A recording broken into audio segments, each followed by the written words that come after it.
Boa noite, passando aqui para deixar algo da parte de Deus, que durante o dia de hoje, apesar de termos tido um dia meio atribulado, estávamos na rua e o Espírito Santo de Deus colocou essa palavra em nosso coração. E eu fiquei meditando por um tempo. Dentro do ônibus eu vim meditando também, e eu gostaria de compartilhar essa palavra que veio ao nosso coração, e eu creio que Deus há de falar também ao coração daqueles que nos ouvirem. Eu fiquei pensando sobre sabedoria, fiquei pensando hoje sobre os dons dados por Deus, que são as capacitações do Espírito Santo para que nós possamos exercer a obra e o chamado que Deus tem colocado em nossas mãos. E quando a gente pensa em dons, eu vou para aquela palavra da parábola dos talentos, onde um senhor dá diversos talentos para alguns de seus funcionários e depois de um determinado tempo ele volta para pedir conta dos talentos que ele distribuiu para os seus servos. E a Bíblia vai falar para a gente que quem recebeu um talento guardou e escondeu. Mas fala também que aquele que recebeu 5 talentos multiplicou e entregou a Deus. E trazendo isso para a nossa vida prática, para a nossa vida diária, na presença de Deus, nós podemos fazer um paralelo com as ferramentas que Deus coloca em nossas mãos para que possamos fazer da melhor forma aquilo que Ele quer que nós façamos. Então, nós temos por obrigação de multiplicar aquilo que Deus coloca em nossas mãos. Algumas pessoas simplesmente cruzam os braços e não fazem nada, ficam somente invejando aquilo que Deus derramou sobre a vida do outro, sem saber o preço que a pessoa invejada paga por aquele dom que Deus lhe deu ou aquela ferramenta que o Senhor colocou em suas mãos. Às vezes eu fico pensando sobre alguns dons espirituais que o Espírito Santo de Deus derramou sobre a nossa vida, e isso me faz lembrar de uma vez onde eu falei para Deus: Senhor, eu não quero mais usar, eu não quero mais colocar à disposição esse dom que o Senhor me deu, porque é muito pesado. Existe um preço a pagar, e a Bíblia diz que a quem mais é dado, mais será cobrado. E esse dom que Deus nos emprestou enquanto nós estivermos aqui na terra, porque tudo é dele, tudo vem dele, ele requer de nós muita serenidade, muita verdade. E esse dom requer de nós uma fidelidade na utilização do mesmo, porque as pessoas a quem Deus empresta esse dom, eu não digo nem dá, porque Deus divide os dons para cada um conforme a sua vontade. Então, não fomos nós quem escolhemos, foi Deus quem escolheu. E alguns dons, eles têm um peso maior na vida das pessoas. E eu estou me referindo aqui ao dom mencionado no livro de Paulo aos Coríntios, onde ele fala acerca dos dons espirituais, 1 Coríntios 14, sobre o dom da palavra, da sabedoria e do conhecimento de Deus. Trocando em miúdos, esse dom, eu acho que é o que mais exige de nós, porque numa linguagem mais comum, é o dom da revelação. É a capacidade de nós vermos coisas que os outros não veem, a capacidade de, através do Espírito Santo de Deus, nós sabermos coisas a respeito do futuro que ninguém mais sabe. E assim como em todas as áreas da nossa vida, esse dom ele requer também uma palavra que nós sempre pedimos a Deus. Sempre que eu orei, depois que eu descobri que Deus havia colocado em minha vida esse dom, Deus havia dispensado esse favor a mim, eu peço muito a Deus sabedoria, porque nós, pela graça e misericórdia de Deus, isso não vem de nós, é um dom do Espírito Santo.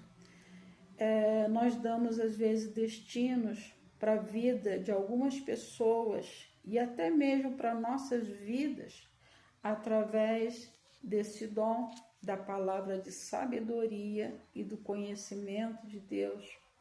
Muitas vezes as pessoas chegam até nós contando sonhos, visões da parte de Deus e perguntam o que nós achamos daquilo que ela nos contou, qual discernimento que nós tivemos, e eu acho que isso é uma responsabilidade muito grande. Nós vemos algumas pessoas, infelizmente, hoje pelas redes sociais, fazendo mau uso dos dons dados por Deus.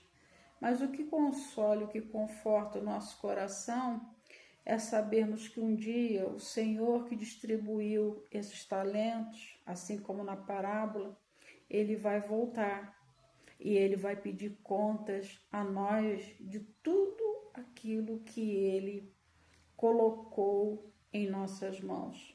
Eu tenho um cuidado muito grande de só pegar meu telefone para gravar alguma mensagem quando de fato o Espírito Santo de Deus fala ao meu coração, porque para mim isso não é algo rotineiro, não é algo que a gente tenha como profissão, mas é algo que nós levamos muito a sério, porque são palavras da parte de Deus.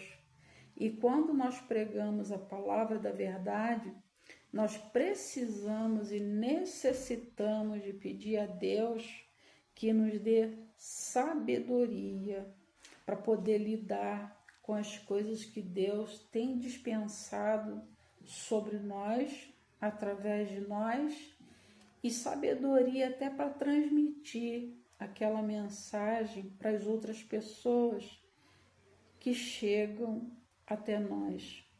E eu gostaria de refletir um pouco com vocês aqui no livro de Tiago, no capítulo 1, quando ele fala sobre a sabedoria. Ele diz o seguinte: se algum de vós tem falta de sabedoria, peça a Deus, que a todos dá liberalmente, e não o lança em rosto e ser-lhe-á dada. Então, sabedoria é uma coisa que Deus não priva ninguém.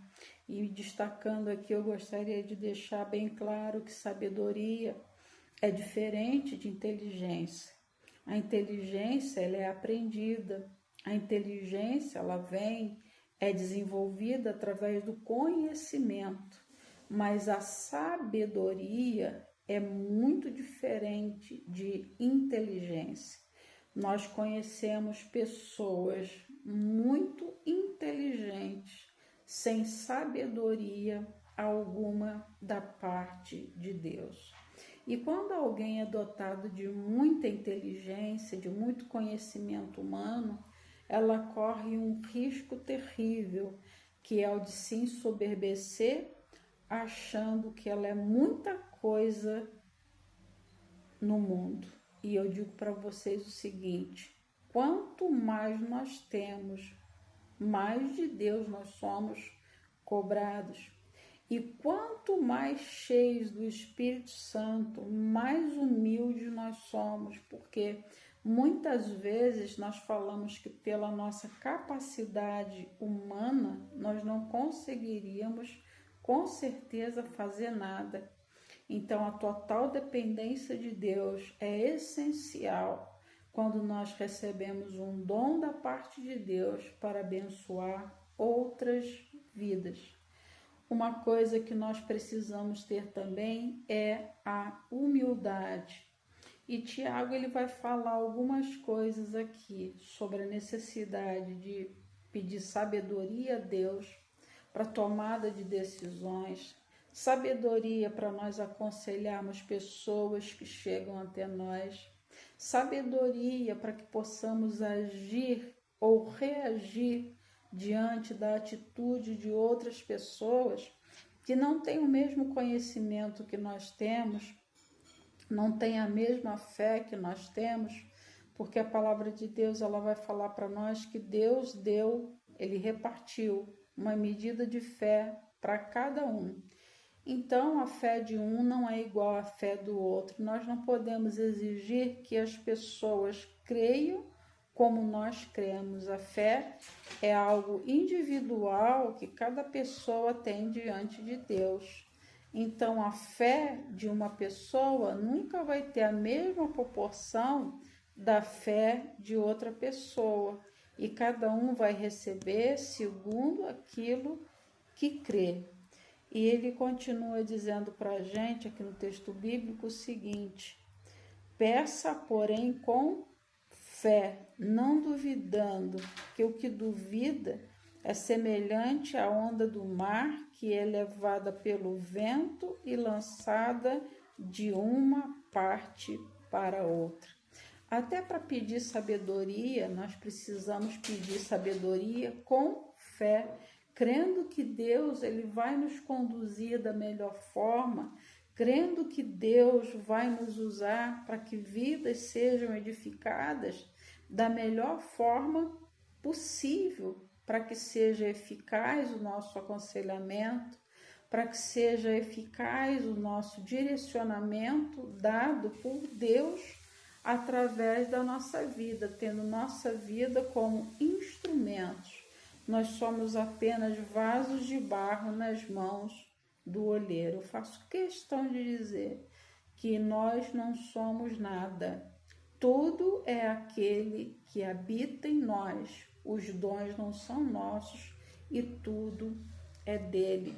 Quando eu penso em dons, eu lembro do Salmo também que diz que do Senhor é a terra e a sua plenitude, o mundo e aqueles que nele habitam. Quando fala aqui do Senhor é a terra e a sua plenitude, tudo aqui é de Deus, nada é nosso. A casa que nós temos não é nossa, nem a roupa do corpo que nós temos é nossa, porque a matéria-prima para fazer uma roupa, uma peça de roupa, ela precisou vir de uma semente, de uma plantação. Nós tínhamos muitas roupas há um tempo atrás de algodão, né? Nós temos ainda, mas é um pouco mais caro, hoje o material tudo sintético, mas precisava do algodão, de uma árvore que foi plantada e ali aquela árvore, ela produziu, ela deu o algodão, aquele algodão era transformado em fios e os fios na tecelagem eram transformados em roupas.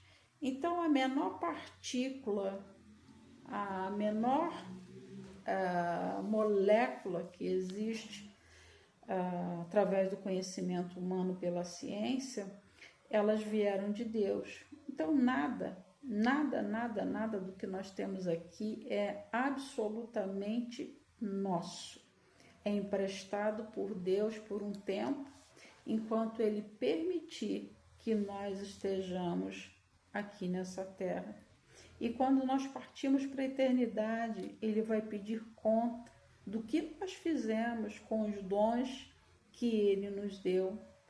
Então, nós temos que pedir a Deus essa sabedoria com fé, tendo fé que Deus ele vai nos dar sabedoria para executarmos aquilo que Ele coloca em nossas mãos, aquilo que Ele coloca diante de nós, que humanamente falando, nós olhando, podemos dizer assim, eu não consigo. Mas Paulo, ele diz para nós em Filipenses 4,13, posso todas as coisas naquele que me fortalece.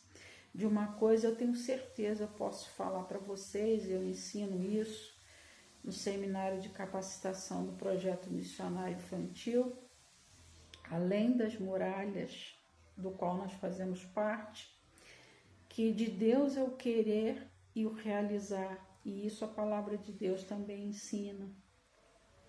Então, se algo é da vontade de Deus, se algo Ele colocou em nossas mãos para que nós venhamos a desenvolver, é Ele mesmo quem faz através de nós. Não somos nós que fazemos através de Deus, não.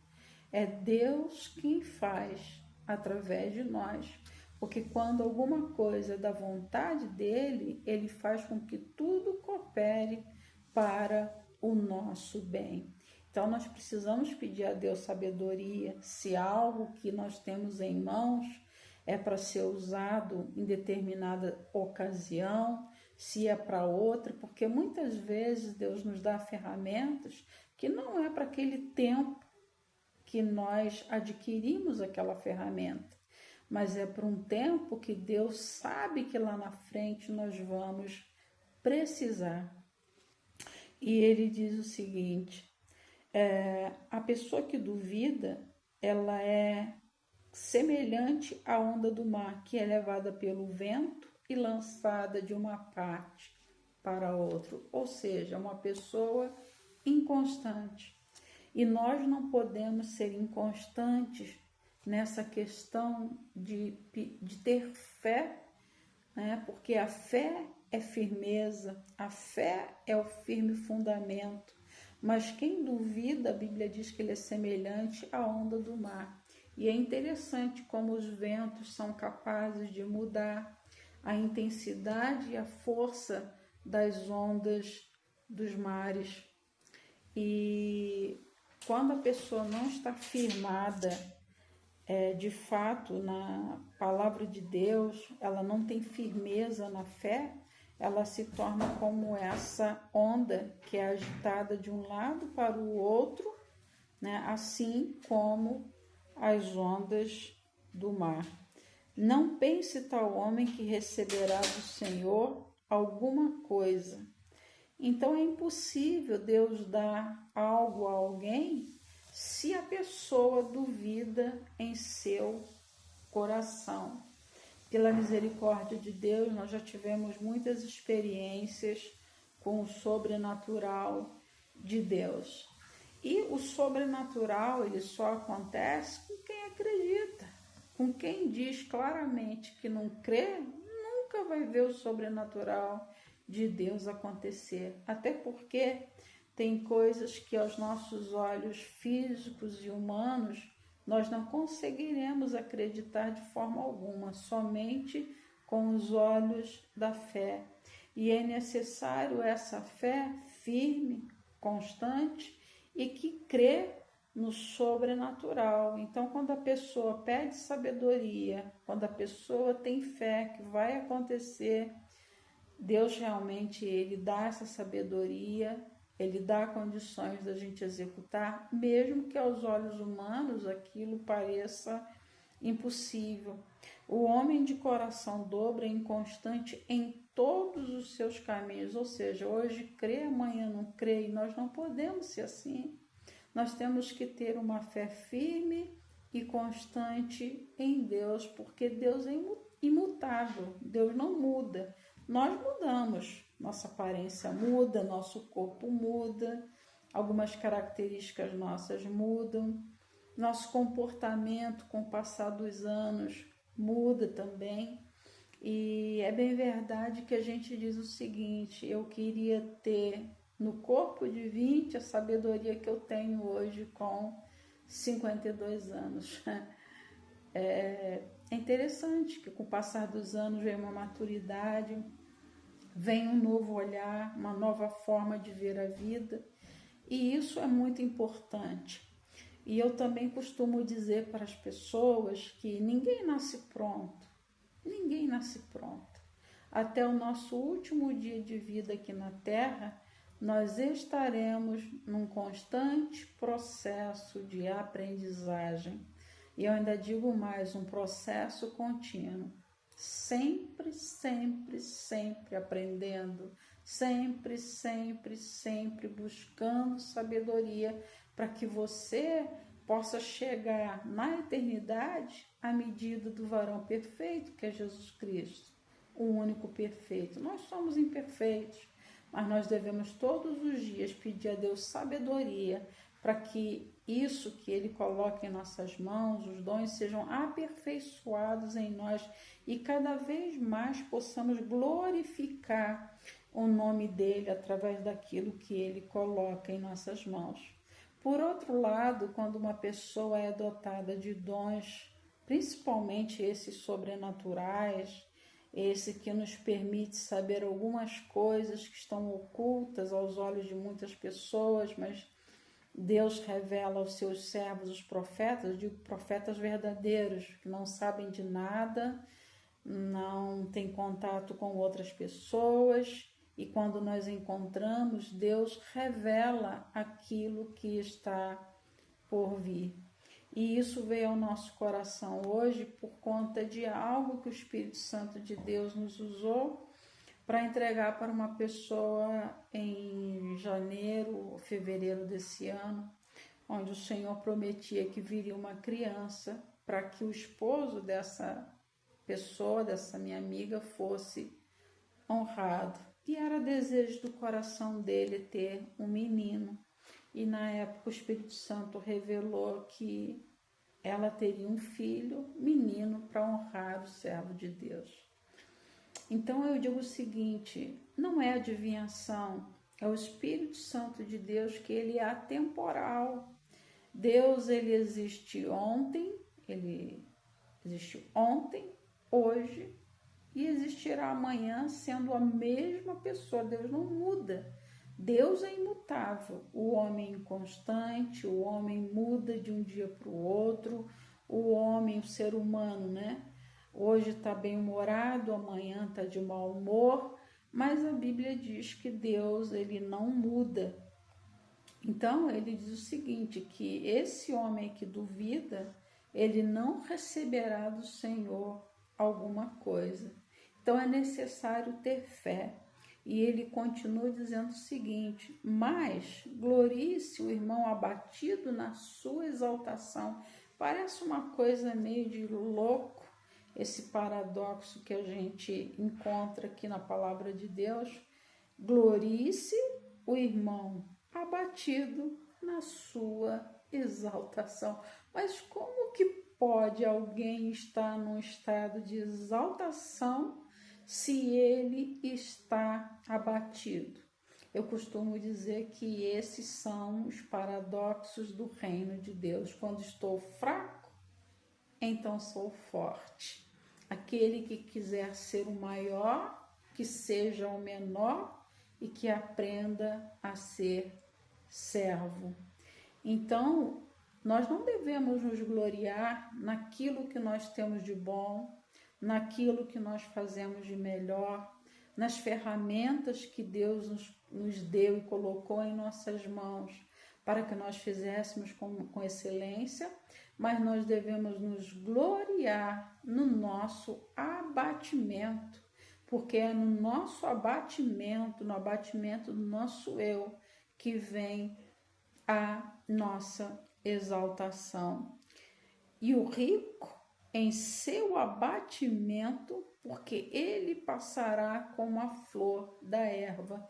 Então, olha só, nem os ricos devem se gloriar por aquilo que eles têm. E uma coisa interessante que a gente costuma dizer que quando chega a hora de uma pessoa partir, quando tem um tempo determinado por Deus aqui na terra quando nós seremos chamados. Chegou o nosso dia, chegou a nossa hora. Não tem dinheiro que faça mudar uma decisão de Deus, de tirar um ser da terra dos viventes. A gente vê algumas pessoas com muito dinheiro por aí, passando por situações de câncer, e por mais que tenham recursos financeiros, elas terão que passar por todos os processos que uma pessoa pobre passa igualmente. Então, na questão do sofrimento ou na questão do abatimento, tanto rico quanto pobre, eles passam por essa situação. Mas glorie-se o rico também em seu abatimento, porque ele passará como a flor da erva. É interessante algumas flores, e quando eu leio esse texto aqui, eu lembro muito bem, fica fixo. Nós já tivemos algumas flores, nós já moramos em casas com quintal, onde nós cultivávamos algumas flores. E tem uma flor chamada de 11 horas. É interessante e o normal que essa flor ela abra por volta das 11 horas da manhã. E no decorrer do tempo, ela murcha com muita facilidade. No final do dia, já não existe mais. No dia seguinte, abrem novas flores, vem o sol e ela vai murchando, murchando, murchando até não ter mais flores. Se eu não me engano, eu creio que a 11 horas é a flor que mais exemplifica essa questão, que a carta, né, de Tiago, ela vem exemplificar sobre a durabilidade da vida humana. A nossa vida passa muito rápido. A Bíblia vai falar para a gente também que os dias de um ser humano é 70 a 80 anos, e quem passa disso, o melhor deles é cansaço e enfado. Então, tanto rico quanto pobre, eles vão passa muito rápido. E o que é que vai ficar, o que é que vai prevalecer dentro de nós? A humildade, a sabedoria, né? Para nós vivermos com sabedoria segundo aquilo que Deus coloca em nossas mãos. E ele continua dizendo, porque o sol sai com ardor e a erva seca e a sua flor cai, e a formosa aparência do seu aspecto perece. Assim se murchará também o rico em seus caminhos. Ele não está falando aqui contra os ricos, ele está falando sobre a condição humana, que é como a flor que nasce e logo seca, logo fica murcha, perece a beleza. Por isso esse exemplo que eu dei aqui da flor de 11 horas, ela dura muito pouco tempo, é lindo, eu acho lindo, tem várias cores. Mas o homem também ele vai perecer com a mesma rapidez com que essa flor, não de nascer e morrer no mesmo dia, apesar de que acontece, né? Crianças nascem e morrem ao mesmo tempo. Mas ele fala sobre a brevidade, e por isso é que nós precisamos ter sabedoria de Deus, porque a coisa mais importante para nós é o que nós fazemos com a nossa vida enquanto nós estamos vivos. E isso inclui também a utilização do nosso tempo. A sabedoria de Deus vai ensinar para a gente como a gente viver melhor, como a gente aproveitar melhor a nossa estadia aqui por essa terra, porque nós estamos aqui só de passagem. A nossa pátria, como a Bíblia diz, é celestial. A nossa pátria é eterna, ela vai durar para sempre. Então isso aqui, ó, rosto vai cair, semblante vai cair, a pele vai murchar, nós passaremos por mudanças, várias mudanças, né? Com o passar da idade, nós vamos ficar diferentes, isso é normal de acontecer, assim como acontece com a planta. Mas nesse intervalo que nós estamos aqui, até chegar o nosso último dia para a eternidade, é que é a questão de que maneira nós temos usado a nossa vida. E ele continua dizendo para nós, bem-aventurado o varão que sofre a tentação, porque quando for provado, receberá a coroa da vida, a qual o Senhor tem prometido aos que o amam. Eu gosto de uma frase que eu costumo falar, já falei acho que umas 2 pregações sobre ela, que quem não quer usar uma coroa de espinho, jamais vai poder usar uma coroa de glória. Foi assim com Jesus e acontece assim com a gente.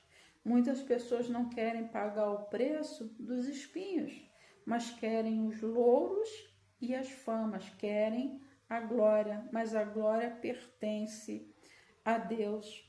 E ele fala aqui sobre a tentação, que quando for provado, receberá a coroa da vida. Quando a gente passa por uma tentação e a gente consegue vencê-la, nós estamos aptos a receber a coroa da vida. E são muitas as oportunidades de tentações, de adversidade, de provações que nós passamos, até chegarmos ao ponto de sermos coroados por Deus. E ele fala que essa pessoa, quando for provada, receberá a coroa da vida, a qual o Senhor tem prometido aos que o amam.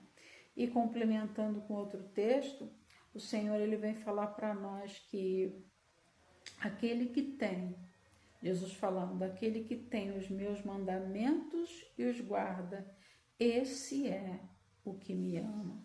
Ou seja, para ser digno de receber a coroa, o prêmio, por ter se colocado à disposição de Deus aqui na terra, nesse curto período de tempo, né? Nós receberemos a coroa se nós amarmos ao Senhor. E para nós amarmos ao Senhor, nós temos que abrir mão de muitas coisas que a nossa carne deseja. Existe um preço sim a ser pago. Jesus pagou o preço. Jesus, ele sofreu, ele foi crucificado, ele foi humilhado, ele foi ultrajado, mas Deus o recebeu, ele hoje está à destra de Deus, ele intercede por nós e ele só foi coroado na glória, porque ele se submeteu e ele passou por essa coroa de espinhos. E muitas pessoas pensam o seguinte: para Jesus foi fácil porque ele era Deus. Na verdade, Jesus era o próprio Deus encarnado, o Emanuel, Deus conosco. Mas ele era homem como nós. E a Bíblia diz que ele, como nós, em tudo foi tentado, mas sem pecado. Então, quando a Bíblia fala essa pequena palavrinha, né, que ele em tudo foi tentado, em tudo mesmo, em todos os aspectos, Jesus foi tentado, mas ele não pecou. E é por isso que ele recebeu essa coroa de glória. Todos nós podemos na vida, isso acontece, é normal, nós somos tentados, nós somos provados, mas a gente só cai se a gente quiser. E quando nós amamos ao Senhor, quanto mais nós amamos ao Senhor, mais nós queremos ser agradáveis a Ele, mais nós queremos ter uma vida de comunhão que glorifique, que engrandeça o seu nome e que a sua glória seja vista através de nós, porque se nós o amarmos, né, eu costumo dizer que quando uma pessoa tem o coração de outra, ela vai ter tudo daquela pessoa. E se tem uma coisa que Deus pede na sua palavra, é o seguinte: filho meu, dá-me o teu coração. Então, quando Deus tem o nosso coração, tudo em nós será voltado para que o nome dele seja glorificado. A nossa vida, os nossos atos, os nossos dons, os nossos talentos, eles nunca serão usados aqui na terra para que nós sejamos exaltados, mas para que o nome do Senhor seja exaltado e seja glorificado através de nós. Ninguém sendo tentado diga: de Deus sou tentado, porque Deus não pode ser tentado pelo mal e a ninguém tenta. Então, de Deus vêm as provações e do adversário de nossa alma vêm as tentações. E eu falo também uma coisa sobre essa questão das tentações. Às vezes a gente começa a culpar, joga a culpa no outro. Eu fiz isso porque fulano fez aquilo. E tem então uma tentativa de transmissão de culpa. Mas diante de Deus não existe transmissão de culpa. Eu fiz o cerrado porque o outro errou. Ou seja, acreditando com o efeito cascata, dominó, né? Cai o primeiro, cai o segundo, cai o terceiro, cai o quarto, cai o quinto. Não. Cada um é tentado quando é engodado e seduzido pela própria concupiscência, pelos nossos próprios desejos. Então, cada um é tentado por aquilo que deseja o seu coração. Então, nós precisamos estar diante de Deus como alguém humilde e que reconhece quando erra, que chega diante do Deus de toda a terra e fala: Senhor, me perdoa, né? Eu fiz isso de errado, mas assume as culpas diante de Deus e não transfere a culpa para o outro. Nós temos que ser responsáveis diante de Deus quando nós passamos por uma tentação e nós caímos. Mas para isso existe o perdão. Se o nosso Deus ser injusto, Ele sabe que nós somos seres humanos, Ele conhece a nossa estrutura. E é tão interessante que Ele fala também na sua palavra que Ele lembra que o homem é como pó. A Bíblia fala que do Senhor é o céu dos céus e a terra é o escabelo dos seus pés. Ou seja, quem somos nós? Nós somos o bichinho de Jacó, o povozinho de Israel. E ai de nós se não fosse a misericórdia de Deus sobre a nossa vida. E aí ele continua no 14, 1,14. Mas cada um é tentado quando atraído e engodado, envolvido, seduzido pela própria concupiscência, por seus próprios desejos, por suas próprias vontades. A pessoa cai naquilo que é mais forte dentro do seu coração. Se o seu coração é inclinado para a avareza vai te dominar. Se o teu coração ele é seduzido por riquezas desse mundo, você vai ser capaz muitas vezes de negar a própria fé para adquirir riquezas de formas ilícitas. E eu estou falando isso, é mais normal, mais comum. Normal não pode ser normal, mas é mais comum do que se possa imaginar. E a Bíblia diz para gente que o amor ao dinheiro é a raiz de todos os males. O amor ao dinheiro é a raiz de todos os males. Quando a pessoa coloca o dinheiro em primeiro lugar na sua vida, ela está sendo engodada e seduzida pelo seu desejo de posse, de poder, de status. E ele continua dizendo: depois, havendo a concupiscência concebido, dá à luz o pecado, e o pecado sendo consumado gera a morte. Ele está falando aqui para pessoas que são servos e servas de Deus. Se você deixa que a concupiscência, que os seus próprios desejos, eles fiquem entranhados dentro de você, se você não renuncia àquilo que a sua carne está te pedindo, aquilo que os seus desejos mais intrínsecos dentro de você está te pedindo, se você deixar aquilo aflorar, você vai pecar, e esse pecado vai gerar morte. E nós sabemos, como a Bíblia fala, que existe pecado que não é para a morte, mas a Bíblia deixa claro também que existe o pecado que é para a morte. Os pecados que não são para a morte, existe o perdão. Mas qual seria então o pecado que gera a morte?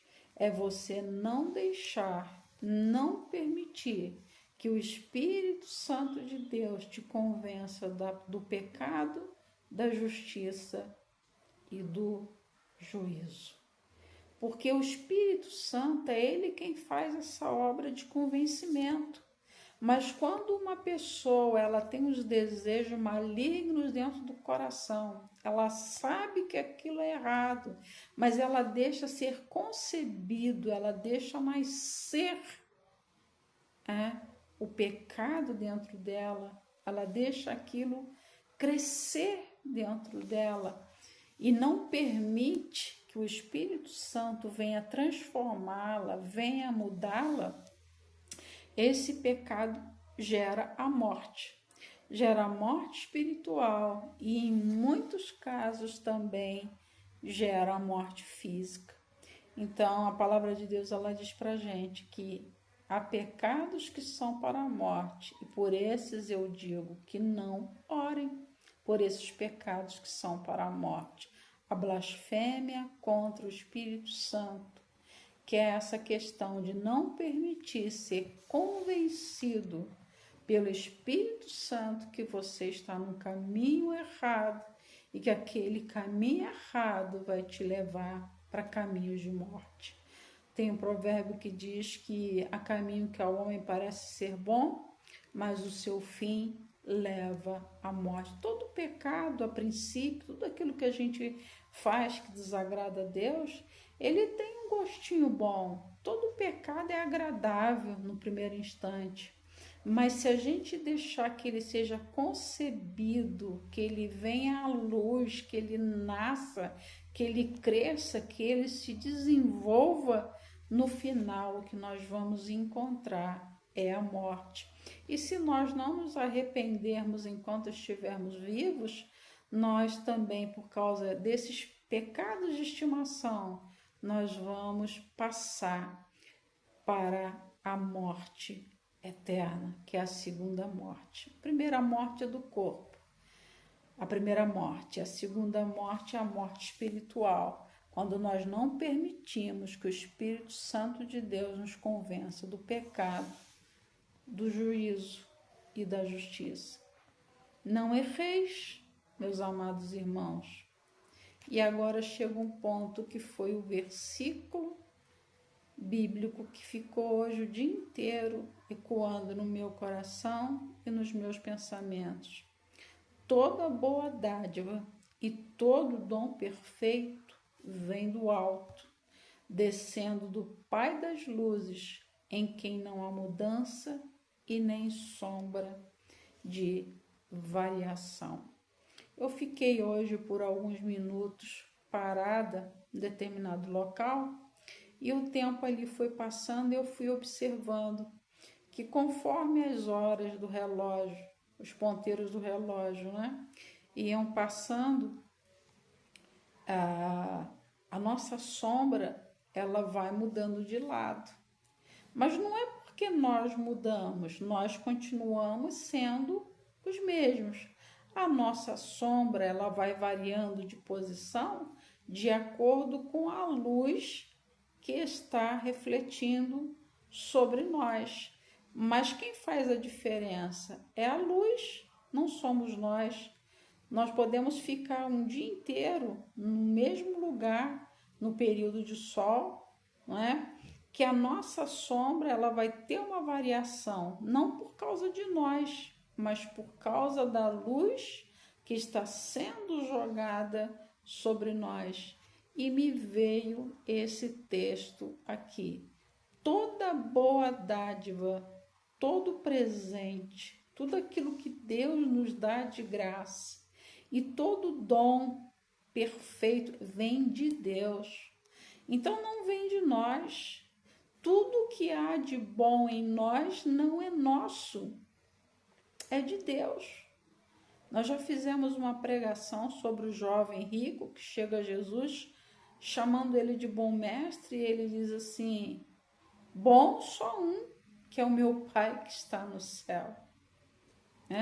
Então o próprio Jesus disse isso: eu não sou bom, bom só tem um, que é Deus. Então nem o ser humano, por melhor que ele seja aqui na terra, ele pode atrair para si, ele pode querer para si algo que não é seu, é de Deus. Então, toda dádiva, todo presente, tudo aquilo que é dado voluntariamente por Deus a cada um de nós, os dons e a vocação, ele vem do alto, não vem da terra, é dado por Deus, não vem de nós, não é algo que a gente faz por merecer. Todo o mérito da questão é de Deus. Se nós conseguimos fazer alguma coisa no reino dele, a glória é dele, a honra é dele, a força é dele, o poder é dele, a condição é dele, porque a Bíblia diz que dele vem o querer e dele vem o efetuar. Quando nós estamos no centro da vontade de Deus, podem até existir adversidades, podem existir pedras no caminho, mas aquilo vai acontecer porque é da vontade de Deus. E tendo condição humana ou não, vai acontecer porque veio dele. E nós estamos debaixo do querer de Deus. Nós não estamos fazendo aquilo que a nossa carne pede, nós não estamos fazendo aquilo que o nosso corpo pede, mas nós estamos procurando fazer a vontade de Deus. E se nós estamos no centro da vontade de Deus, assim como Deus é imutável, nós também seremos imutáveis. A nossa fé ela não vai oscilar. Nós não seremos como a água do mar, as ondas do mar que são levadas de um lado para o outro, de acordo com a força e a intensidade do vento, como nós lemos aqui atrás. Então ele está dizendo, olha, descendo do Pai das luzes, do Senhor, do Pai das luzes. Jesus disse, eu sou a luz do mundo e quem me segue não anda em trevas.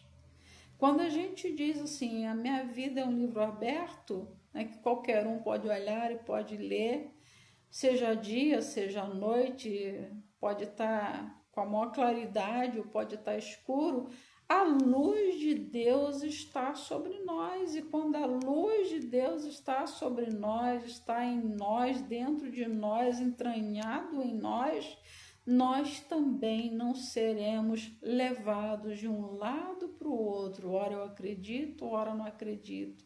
Ora eu quero estar na presença de Deus, ora eu não quero. Então, o Pai das luzes, que habita em nós através do Espírito Santo, aquele que é a luz do mundo, está dentro de nós. Então, não é algo que vem só sobre nós, mas está dentro de nós, e por estar dentro de nós, nele não há sombra e não há variação. Ou seja, todo o nosso andar, o nosso falar, o nosso agir, o nosso pensar, vão ser norteados pela luz que vem do alto, do Pai das luzes. Então, se nós somos filhos de Deus, nós somos filhos da luz e nós devemos andar como filhos da luz. A luz vem de nós? Não, nós não temos luz própria. Quem reflete em nós, quem brilha em nós é o Pai das luzes. Por isso que quanto mais uma pessoa estiver cheia de Deus, mais o nome do Senhor será glorificado através dessa vida. A glória não é minha, a honra não é minha e o mérito não é meu. É tudo dele, por ele e para ele. E é por causa dele que todas as coisas subsistem. Nós somos de Deus por direito de criação, por direito de preservação e por direito de redenção. Eu não me pertenço, eu não sou de mim, eu sou de Cristo. Eu sou do Pai das luzes, eu pertenço ao reino do Filho da luz. Então, como filho da luz, eu devo também, obrigatoriamente, ser luz do mundo e sal da terra. O mesmo que disse para nós, eu sou a luz do mundo, quem me segue não andará em trevas, também disse para os seus discípulos, vós sois a luz do mundo. E como luz do mundo, nós precisamos fazer a diferença no mundo que está em trevas. Infelizmente, hoje nós vemos pessoas que dizem servir a Deus, mas estão com as suas vidas em trevas e trevas profundas. Eu costumo dizer, e a gente passa por muitos lugares, eu falo que hoje tem muitas pessoas perdidas dentro da casa do Pai das Luzes. Não era para estar perdido, porque quando nós servimos ao Pai das Luzes, a nossa vida tem luz, nós iluminamos o caminho, nós mostramos o caminho para outras pessoas que estão em trevas, mas muitas pessoas que dizem ser da luz estão andando em trevas e ao invés de levarem outros a viverem na luz, estão levando pessoas para a escuridão, para as trevas e para longe de Deus. Podem até estar dentro da casa de Deus. E nessa parábola da dracma perdida, é interessante que quando a mulher vai buscar essa dracma que ela perdeu, a primeira coisa que ela faz é acender uma lamparina. No escuro a gente não consegue perceber nada. No escuro a gente não percebe as nossas marcas. No escuro a gente não percebe, né, as espinhas que nós temos, mas quando nós jogamos luz, aí a gente vai perceber, bom, aqui tem uma acne, né? Mas quem não está na luz não percebe o que está fazendo de errado. A Bíblia diz para nós no livro de João que nós devemos andar na luz como Jesus na luz está. Então, quem está nele deve andar como ele andou, pensar como ele pensou, falar como ele falou e agir como Jesus agiu. E nós teremos um comportamento constante, independente do lugar que nós estivermos. Independente, porque em nós também não haverá sombra e nem variação. O que é a sombra? A sombra é a ausência de luz.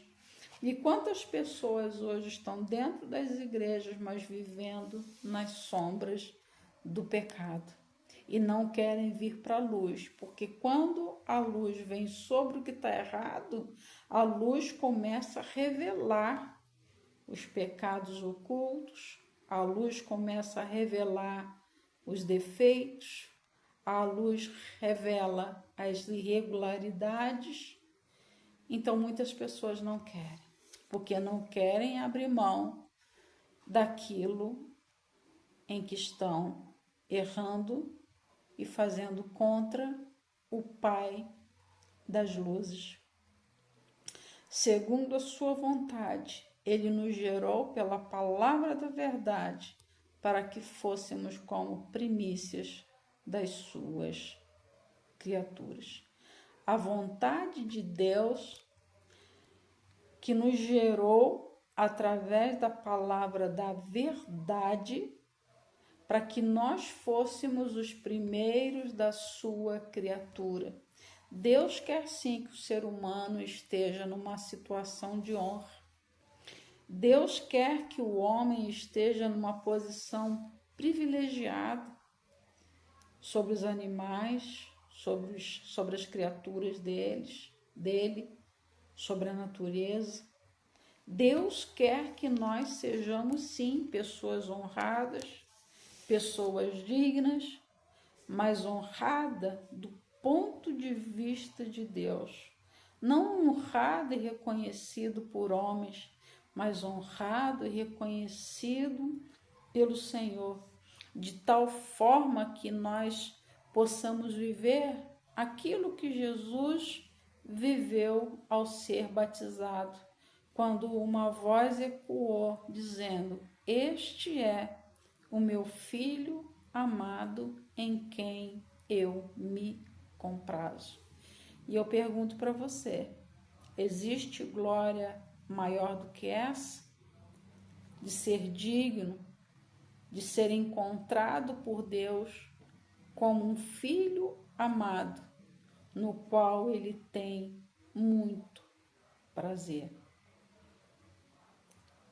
E como é que nós vamos ser esse filho amado que dá prazer ao Pai das luzes? O salmista ele vai falar para a gente no Salmo 34 o seguinte: agrada-te do Senhor e Ele satisfará aos desejos do teu coração. Agrada-te do Senhor. Tenha prazer no Senhor. Tenha prazer nas coisas de Deus.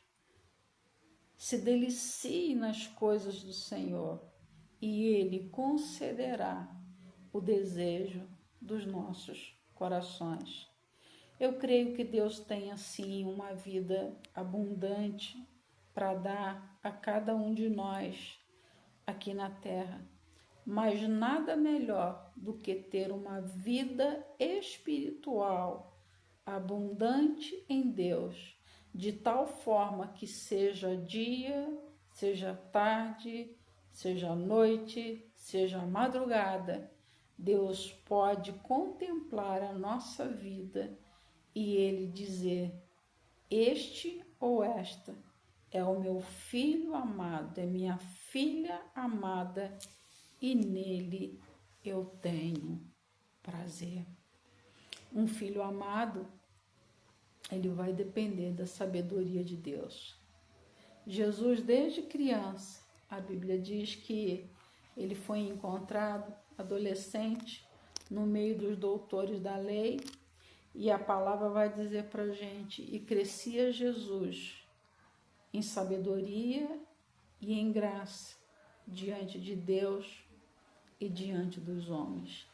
Jesus também passou por esse processo de crescer em sabedoria e em graça diante de Deus e diante dos homens.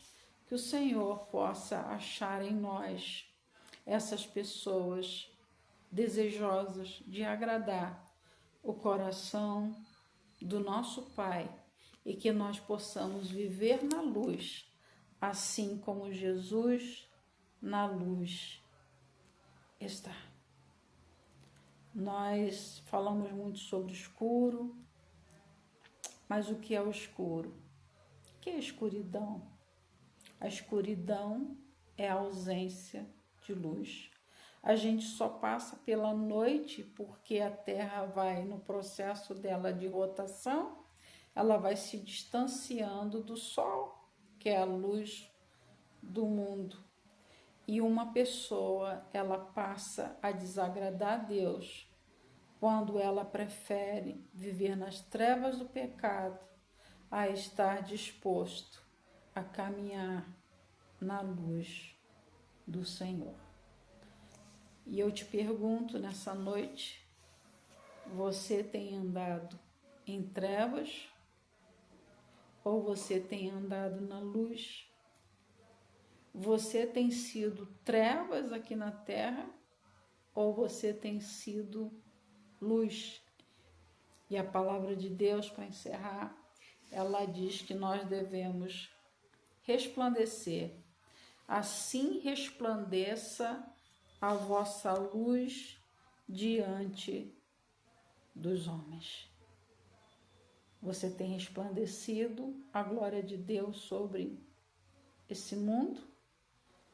Ou os teus pecados estão ofuscando a luz de Jesus na sua vida? Peçamos sabedoria a Deus para que terminemos os nossos dias como diz o salmista.